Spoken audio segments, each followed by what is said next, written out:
இதுதான் மூன்றாவது வார்த்தை. அதாவது ஒரு தாய ஒரு அவங்களுக்கு ஏசப்பாவுக்கு அன்பா இருந்த சீஷன், இந்த ரெண்டு பேருக்கும் நடுவுல ஒரு கனெக்ஷன், ஒரு ரிலேஷன்ஷிப்ப, ஒரு உறவை ஏற்படுத்துகிறார். அதுதான் நடக்குது.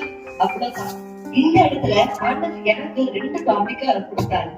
நான் ஆண்டவர்கிட்ட நான் கேட்கும் போதெல்லாம் அவருக்கு எனக்கு லீடிங்காவே நான் பிரெயின் முன்னாடி லீடிங் 2 டாபிக். ஒரு டாபிக் பிரெயின் உட்காச்ச பிறகு நல்ல ஆர்டிக் பண்ணாங்க. அதை நான் சொல்ல விரும்பல. New beginning at the end. அதாவது எங்க முடிவு இருக்கிறதோ அந்த முடிவுல ஒரு புதிய துவக்கம். சொல்லுங்க, எங்க முடிவு இருக்கிறதோ அந்த முடிவுல ஒரு புதிய துவக்கம். எந்த இடத்துல அவங்க 2 பேருக்குமே, அதாவது அந்த தாயின் வந்து இயேசுவினுடைய தாய், அந்த சீஷன் என்பது இயேசுவா கூடயே இயேசுவா அதிகமா லவ் பண்ண, அவர் செயல்களை அவருடைய வார்த்தைகளை அதிகமாய் நேசித்த ஒரு சீஷன். இவங்க 2 பேருக்கும் எல்லாமே முடிஞ்சிருக்கிறது அப்படிங்கிற கட்டத்துக்கு நிக்கிறாங்க. ஏன் நமக்கு தெரியும்? ஏன்னா தனக்கு குருவாய் தனக்கு யாரும் கேட்டா, நிறைய பிள்ளைங்க வந்து எனக்கு யாரும் கேட்டா என்னோட டீச்சர் அப்படின்வாங்க. உனக்கு கருவு கிடைச்சது யாருன்னு கேட்டா சில பேர் என்னுடைய அண்ணன்பாங்க, சில பேர் அம்மான்பாங்க. அந்த மாதிரி அந்த சீஷனை கேட்டிருந்தீங்கன்னா இயேசுன்னு இருப்பாங்க.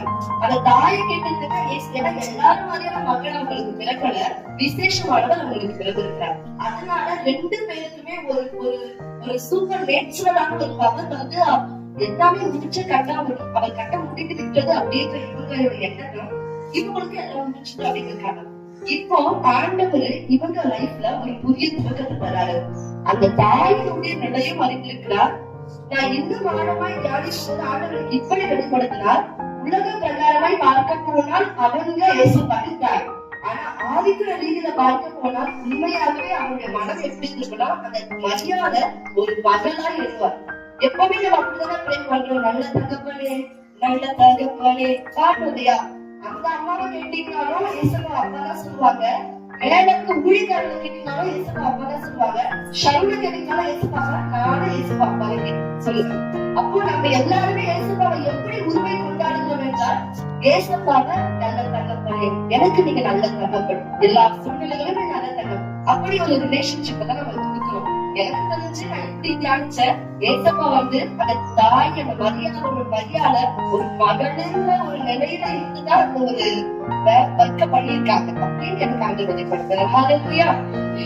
இப்போ அவங்களுக்கும் முடிந்து விட்டது, இவங்களுக்கும், அதாவது ஈஸ்வனுக்கும் முடிந்த ஒரு தருணம், இவங்களுக்கும் அவங்களுடைய எல்லாம் கைவிட்டு முடிஞ்சு போன ஒரு தருணம். அது வரைக்கும் அவங்களுக்கு ஒரு சப்போர்ட் இருந்திருக்கும். அங்க இழுத்து கொண்டு வர வரைக்கும், உள்மூடி போட்ட வரைக்கும், அந்த ட்ரெஸ்ஸ வந்து அவங்க அந்த இது பண்ணி அந்த சீட்டு குளிக்க போட்டு எடுக்க, இதெல்லாம் ஓகே, இதெல்லாம் ஓகே. ஆனா சிலுவையில ஏத்திட்டாங்க, கழுவு ஏத்திட்டாங்க. இதுக்கு மேல நம்பிக்கை வருமா? மீன் ஏத்துனோட ஏத்துதான், திருப்பி போடுறதுக்கு வாய்ப்பு கிடையாது, திருப்பி கீழே அறுக்கிறதுக்கு வாய்ப்பு இல்லை. அப்போ அவங்களுடைய சிச்சுவேஷன் வந்தாச்சு, அவங்களுக்கு தெரிஞ்சிருச்சு, முடிஞ்சிருச்சு. இந்த இடத்துல ஆண்டவர் என்ன பண்றாரு? அவங்க 2 பேருக்கும் ஒரு துவக்கத்தை ஏற்படுத்துகிறார். என்ன பண்றாரு? சத்தமா சொல்லுது. என்ன பண்றாரு?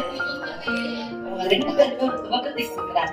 நான் இத ஆவிக்குரிய கலந்ததோடு வேறொரு காரியம் பைபிள்ல இருக்க வேறொரு ஸ்டோரியோடு நான் கம்பேர் பண்ண விரும்புகிறேன். ஆகார் தெரியும் இல்லையா? ஆகார் தெரியும் இல்லையா? ஆகார் யாரு தெரிஞ்சவங்க சொல்லுங்க. ஏன்னா எல்லாரும் தெரிந்தவர்கள் அல்ல, குறைகளோடு தான் இருக்கிறார். அதனால தெரிஞ்சவங்க ஈஸியா ஆன்சர் பண்ணலாம். ஆகார் யாரு? ஆகாரோட செகண்ட் வைஃப். அந்த செகண்ட் வைஃப் யாராவது வந்தாங்க?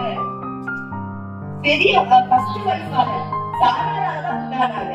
ஏன் அப்படின்னா, தெரியாதவங்களுக்காக இந்த கதையை சொல்ல விரும்புறேன். அதாவது ஆபிரகாம் வந்து ஆண்டவராக தெரிந்து கொள்ளப்பட்ட ஒரு பாத்திரம். ஆண்டவர் வந்து அவங்க வாழ்க்கையில மகிமைப்படணும் அப்படின்னு ஒரு நோக்கத்தோடு எடுத்துக்கொள்ளப்பட்ட ஒரு பாத்திரம் ஆபிரகாம். அவங்களுடைய வைஃப் சாராய், அதாவது சாராய். அவங்க வந்து ரொம்ப நாளா கர்ப்பத்தின் கனி இல்லாம இருக்கிறாங்க. அவங்க கனிகள் வந்து பெருமையா இருக்கு, குழந்தை இல்லாம. அதனால என்ன பண்றாங்கன்னா, தனக்கு அந்த காலத்துல கருப்பின மக்களை வந்து இவங்க வைஃப் பீப்புள் என்ன பண்ணுவாங்கன்னா அடிமைகளை கொடுப்பாங்க. அப்ப இவங்களுக்கு அடிமையா யாருக்கான ஆகார். ஆகார் யாருன்னா எகிப்திய பெண்.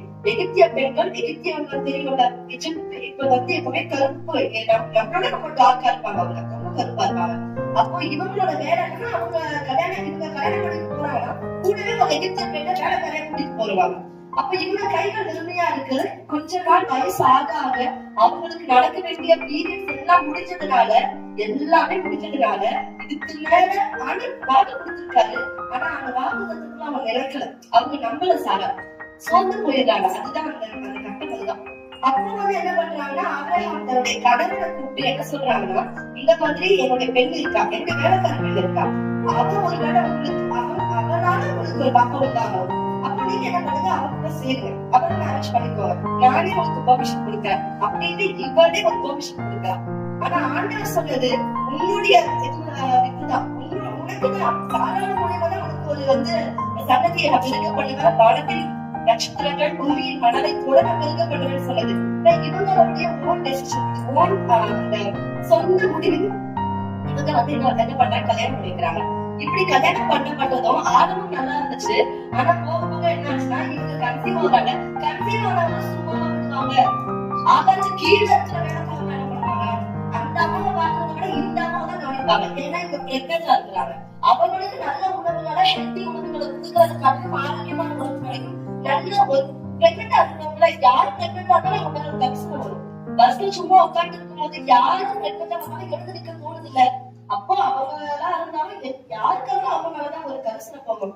அந்த கரிசனையை இவங்க அட்வான்டேஜா எடுத்துக்கிட்டு என்ன பண்றாங்கன்னா, சாராளை அற்பமா எண்ணுகிறாங்க. அவங்க கணவனுக்கு தன்னை கல்யாணம் பண்ணி வச்சாங்க இல்லையா, அந்த அம்மாவையும் அவங்க அற்பமா எண்ணுகிறதுனால ஃபர்ஸ்ட் டைம் என்ன பண்றாங்கன்னா, இவங்க சாராளுக்கு தெரிய ஆகாரம் கடினமா வேலை வாங்குறாங்க. ஈவன் அவங்க பிரெக்னெண்டா இருக்கிறத கூட பொருட்படுத்தாம அவங்களை கடினமான வேலைகளை வாங்குறாங்க. பிரெக்னெண்டா இருக்கும்போது நம்ம இப்பெல்லாம் ரொம்ப சேஃப், அப்பெல்லாம் வேலைகள் சேஃப் சொல்லுவாங்க, இப்போ ரொம்ப சேஃப் சொல்லுங்க பிரெக்னெண்டா இருக்கவங்க பாக்குறாங்க. அப்போ அந்த காலத்துல ரொம்ப கடினமான வேலைகள் வாங்குறாங்க. இதெல்லாம் தாங்க முடியாம முதல் முறையா அவங்க ஓடி போறாங்க. எங்கன்னா அவங்க சூர் வராந்ததுக்கு நேராக ஓடி போறாங்க. இப்ப நான் காட்ட விரும்புகிறது, ஹலோ ஹலோ, கொஞ்சம் நான் அகஸ்டி டாக்டர் மாதிரி பேசுறேன்னு நினைக்கிறேன். எல்லாரும் வந்து என்ன ஆகுதுன்னா, இதுல ஆண்டவருடைய லைஃப்ல 2 முடிவுகளை நான் காட்ட விரும்புறேன். அதாவது ஆண்டவர் சொல்ல விரும்புகிறேன். முதல் முடிவு அவங்க ஓன் டெசிஷன், அவங்களுடைய சொந்த முடிவு. எப்ப எடுக்கிறாங்கன்னா, அவங்க வாழ்க்கையை முடிந்து கொள்ளும்படியாய் ஆபிரகாமையும் சாராளையும் தனக்கு எஜமானியாய் கணவனாய் இருந்தவர்களை விட்டுவிட்டு சூர் வனாந்தரத்துக்கு நேராக போறாங்க. எந்த வனாந்தரம்? சூர் வனாந்தரம். ஓடி போகிற தேவதூதன் காணப்படுகிறார். அந்த வசனத்தை வாசிக்கலாம். ஆதியாகமம் 14ஆம் அதிகாரம், ஆதியாகமம் 21ஆம் அதிகாரம், ஆதியாகமம் 16, 13, 14, 14ஆம் அதிகாரம் 13, 14.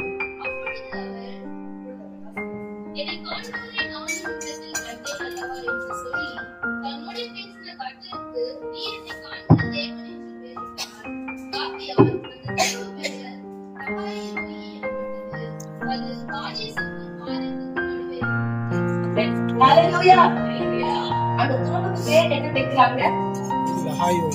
அந்த துறவுக்கு பேர் என்ன வைக்கிறாங்க? லஹாய் ஒளி வைக்கிறாங்க. அதுக்கு என்ன அர்த்தம்? காண்கின்ற தேவன். இப்பதான் பண்ணிட்டாங்க. அதுக்கு என்ன அர்த்தம்? என்னை காண்கிற தேவனை நானும் இவ்விடத்தில் கண்டேன். இதெல்லாம் பார்க்க முடியுமாட்டல. ஆனா அவங்க சொல்றாங்க, ஏன்னா தேவதூதன் வந்து உங்களுக்கு ஒரு வெளிப்பாடு கொடுத்திருக்காங்க. என்ன வெளிப்பாடு கொடுத்தாங்கன்னா, உன்னோட நீ ஓடி வந்துட்ட, ஆனாலும் எப்படி அவங்களுக்கு சாராளுக்கும் ஆபிரகாமுக்கும் வாக்குத்தத்தம் பண்ணப்பட்டதோ அதே மாதிரி உனக்கும் ஒரு வாக்குத்தத்தம் கொடுக்கிறேன். என்னன்னா, உன்னுடைய சன்னதியும், அதாவது இவங்களுக்கு இஸ்மாயில் பிறப்பாங்க, உன்னுடைய சன்னதியும் எண்ணி முடியாததா இந்த உலகத்துல இருக்கும் அப்படின்னு ஒரு வாக்குத்தத்தம் கொடுக்குறாங்க. இப்போ தேவதூதன் வந்து பேசினதுனால இவங்களுக்கு ஒரு கான்பிடன்ஸ், இவங்களுக்கு ஒரு ஒரு ஒரு சக்தி அது கிடைச்சிச்சு. அதனால இப்ப ஆண்டவர் பேசினதுனால எனக்கு ஆண்டவர் வாக்குறுதி கொடுத்துட்டாரு, மீண்டுமாய் போறாங்க. இப்ப முதல் முடிவு அவங்க வாழ்க்கையில காணப்பட்டதா? எப்போ அவங்க கடினமாய் நடத்தும் போது அவங்களா அவங்களோட வாழ்க்கையை முடித்து கொள்ளும்படி சூர் வனாந்தரத்துக்கு நேராக போறாங்க. அந்த இடத்துல தேவதூதன் மீட் பண்ணி ஒரு வாக்குறுதி கொடுத்ததுனால, ஒரு பேஸ் கிடைச்சதுனால அதை புடிச்சிட்டு மீண்டுமாய் தன் எஜமானுடைய வீட்டுக்கு போறாங்க. இப்ப அங்க போயிடுறாங்க. இது அவங்க வாழ்க்கையில நடந்த முதல் முடிவு. செகண்ட் முடிவு என்னன்னா ஆதியாகமம் 21:14.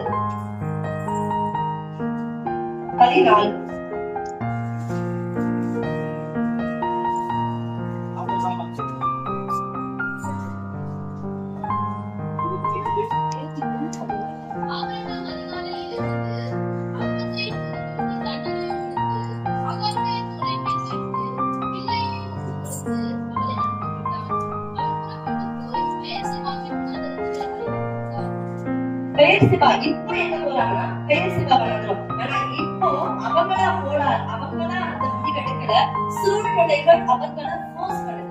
இப்போ என்ன நடக்குதுன்னா பிள்ளை பிறந்தாச்சு, பிள்ளை பிறந்து அவங்க ஒரு அளவுக்கு அதாவது கொஞ்சம் ஒரு சக்தி மாதிரி இருக்காங்க நினைக்கிறேன் என்னோட கெஸ்ஸி.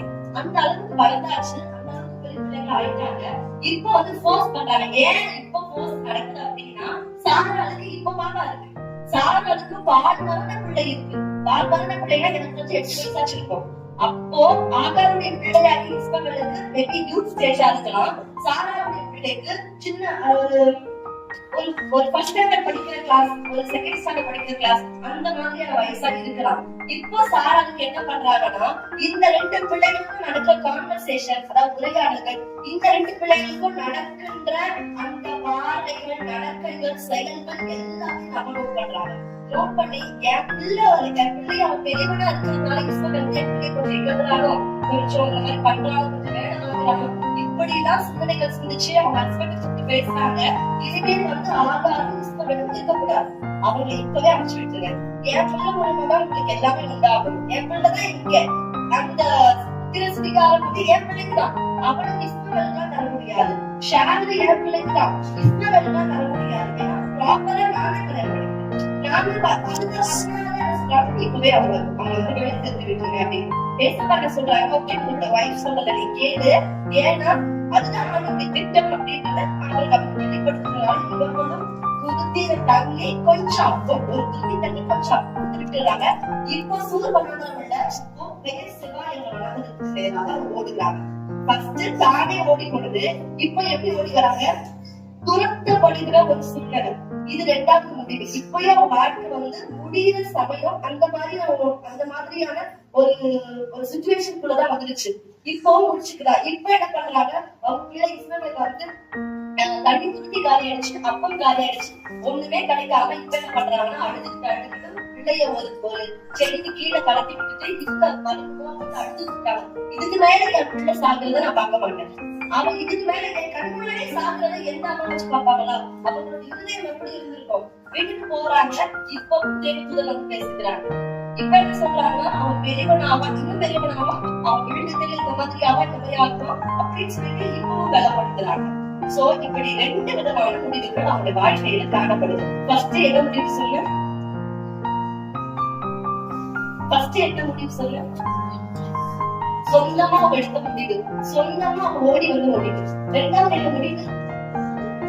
சூழ்நிலைகள் மூலமா ஒரு போர்ஸ் பண்ணி, ஒரு கூட்டம், ஒரு சமுதாயம் அவங்கள போர்ஸ் பண்ணி போன சமுதாயத்தை வந்து திரட்டி விடுறாங்க. அப்படி இருந்த சமுதாயம் வேற, போயிட்டு கல்ச்சர் வேற, ட்ரெடிஷன் வேற, எல்லாம் மறுபடியும் வாழ்க்கை முடியுது. ஆனா இந்த 2 இடத்துலயுமே நான் அதை ரொம்ப சுருக்கமா சொல்றேன், நீங்க நல்லா நோட் பண்ணிருக்கீங்க, தெரிஞ்சிருக்கோம். என்ன ஹைலைட் தான் நடந்துச்சுன்னா தேவதூதன் வந்து பேசுறாரு. நான் முன்னாடி சொன்னதுதான், எங்க முடியணும் அப்படின்னு நினைக்கிறோமோ இவ்வளவுதான் அவங்க முடக்கப்படுகிறாங்க இல்லையா? ஃபர்ஸ்ட் டைம் முடக்கப்படுறாங்க, செகண்ட் டைம் எல்லாரும் முடக்கப்படுகிறாங்க. நான் முடிஞ்சு போயிட்டு முடக்கப்பட்டு விட்டேன் என்று அவங்க நிற்கும் போதெல்லாம் அந்த இடத்துல யார் வந்து நிக்கிறா? தேவதூதன் வந்து நிக்கிறார். தேவனே வந்து நிக்கிற மாதிரியான ஒரு இதுதான் நமக்கு. அப்ப தேவன் வந்து என்ன சொல்றாரு? சும்மா பேசி போல, சும்மா ஆறுதல் படுத்தல, சொன்னவர் செய்ய வந்தவர் சொன்னதை செவி மலம் என்னை கைவிடவே இல்லை அப்படின்னு பாடுறோம் இல்லையா? அது என்ன மீனிங், என்ன அர்த்தம் இருக்கு? வாக்குத்தத்தத்தை கொடுத்திருக்கிறார். நான் தான் ஃபர்ஸ்ட் சொன்னேன், எண்ணி முடியாத போல் நம்முடைய ஜனத்தை நான் திருக்கப்படலை இஸ்ரவேல் மூலமா அப்படின்னு. அப்ப 2 டைம்லுமே 2 முடிவுகளிலுமே ஆண்டவர் என்ன பண்றாரு? ஒரு புதிய துவக்கத்தை தருகிறார். எப்படி அங்க தன்னுடைய தாய்க்கும் தனக்கு அன்பாயிருந்த சீஷனுக்கும் ஒரு முடிவு ஏற்படும் போது ஒரு புதிய துவக்கத்தை தந்தாரோ, அதே மாதிரி ஆகாருடைய வாழ்க்கையிலும் ஆண்டவர் முடியும் சமயத்துல அந்த முடிவு, இது நல்லா கவனிங்க, அந்த முடிவு எப்படி எப்படிப்பட்டதாக நாம் இருக்கலாம். ஒருவேளை நம்மளா எடுத்துதான் இருக்கலாம், நம்ம இந்த லைஃப் சூஸ் பண்ணிருக்கலாம், ஒருவேளை நம்ம இந்த ஜாப் சூஸ் பண்ணிருக்கலாம், நம்ம இந்த சூஸ் பண்ணிருக்கலாம், நம்ம என்ன வேணாலும் நம்ம இந்த ஊர் தங்குவதற்கு கூட நம்ம சூஸ் பண்ணிருக்கலாம். அது மேபி கரெக்டா இருக்கலாம், தப்பா இருக்கலாம், எப்படி வேணுமானாலும் இருக்கலாம். அதே மாதிரி செகண்ட் முடிவு என்ன? சூழ்நிலைகள் மூலியமா. சூழ்நிலைகள் எல்லாரும் மனிதர்கள் எல்லாரும் சேர்ந்து ஒரு தள்ள கொடுத்து இப்படி எப்படி நம்ம முடிவு எப்படி இருந்தாலும் அந்த ஒரு துவக்கத்தை தர யாரால முடியும்? நம்ம ஆண்டவரால முடியும். ஹல்லேலூயா, ஹல்லேலூயா. நான் இங்க நிக்கணும் என்பது ஒரே உதாரணம் சொல்லுறேன். நான் இங்க நிக்கணும் என்பது இப்போ நான் முடிவு பண்ணி நான் நின்றதோ இல்ல 4 நாளைக்கு முன்னாடி நான் பேசுறேன்னு சொல்லி நான் நின்றதோ கிடையாது. அதே மாதிரி இங்க இருக்கிற எல்லாருமே வந்து சின்ன வயசுல இருந்து பார்த்து கொண்டிருப்பீங்க. நீங்க எல்லாரும் முடிவு பண்ணி நிக்க வச்சதோ அடுத்து பார்த்ததோ கிடையாது. அப்படி இல்ல, அப்படி புரிஞ்சுக்கோங்க. இல்ல என்னுடைய பெற்றோர்கள் ஆசைப்பட்டு இங்க நிக்க வைக்கிறதோ கிடையாது. நான் யாருமே கண்ணோடு பார்க்கிறேன். இந்த பெற்றோர்களை காட்டிலும் என்னை எடுக்கும் என்னுடைய தசைகள் மெசேஜ் கொடுத்திருக்காங்க, ப்ரே பண்ணாங்க. ஐயா அவங்க பார்த்த தசைகள் உருவாக்குறதுக்கு தரிசனம் உருவாயிடுச்சு. தாயின் கருவில் அந்த ஸ்ட்ரக்சர் உருவாக்குறதுக்கு முன்பதாகவே என்னுடைய விஷயம் ஆண்டவர் உருவாக்கிட்டார். அப்போ இதேதான் இப்படி நான் அதே இங்க நான் மட்டும் இல்ல, இங்க இருக்கிற ஒவ்வொருத்தரையும் நான் சொல்ல முடியும். இவங்க எனக்கு ஊழியம் செய்கிறாங்க என்பது அவங்க பேரண்ட்ஸ் பெர்மிஷன் கொடுத்து அவங்க இருந்தவங்க டெசிஷன் எடுத்து இங்க வந்து அவங்க பண்ணல. அவர்களுக்கு குறித்ததான திட்டம் ஆல்ரெடி இருந்திருக்கு. அதே மாதிரி வில்சன் நான் சொல்லலாம். வில்சன் அவரோட வாழ்க்கையில இந்த வருடத்துல இப்படிப்பட்டதான சோகம் நடைபெறும், அவங்க இப்படி கலந்துவாங்க அப்படின்னு திட்டம் இருந்துச்சு இல்லையா? அது வந்து ஆண்டவருடைய திட்டம். நான் அந்த டாபிக்க சாட்சிகள் மூலமா இப்படி மாற்றணும்னு ஆசைப்படுகிறேன். அதாவது முடிவின் போது புதிய துவக்கம் அப்படின்றத காட்டிலும் இப்போ இப்படி சொன்னா உங்களுக்கு நல்லா புரியும். முடிவின் போது ஒரு மகிமையான துவக்கத்தை தருகிறவர் நம் தேவன். ஹல்லேலூயா, ஹல்லேலூயா. அதேதான் கிறிஸ்தியன வாழ்க்கையில, அதேதான் அதுதான் வாழ்க்கையில சொல்ல போனா ஒருத்தர் நேர்மையா சொல்லிக்கிட்டே இருக்கோம்னா நம்மளுடைய ஒவ்வொருவருடைய வாழ்க்கையிலும் நம்ம எப்ப முடக்கப்படுகிறோம் என்று நினைக்கும் போது, நம்ம முடங்கி போகிறோம் என்று நினைக்கும் போது, நம்ம அவ்வளவுதான் நம்ம லைஃப் முடிஞ்சிருச்சு அப்படின்னு நினைக்கும் போது நமக்கு ஒரு புதிய துவக்கத்தை தருகிறவர் யார்? நம்ம ஏசப்பா. ஹல்லேலூயா. நல்ல கரங்களை தட்டி அவருக்கு ஒரு ஹல்லேலூயா. இன்னைக்கு ஒரு வசனம் எப்படி இருக்கு இல்லையா? ஆரம்பம் அற்பமா இருந்தாலும் முடிவு சம்பூர்ணமா இருக்கும். அந்த வசனத்தினுடைய அடுத்த கட்ட நகர்வு, அடுத்த கட்ட இப்படி அதை தியானிக்க விரும்புகிறேன். அதாவது ஆரம்பம் அற்பமா இருந்தாலும் முடிவு சம்பூர்ணமா இருக்கும்.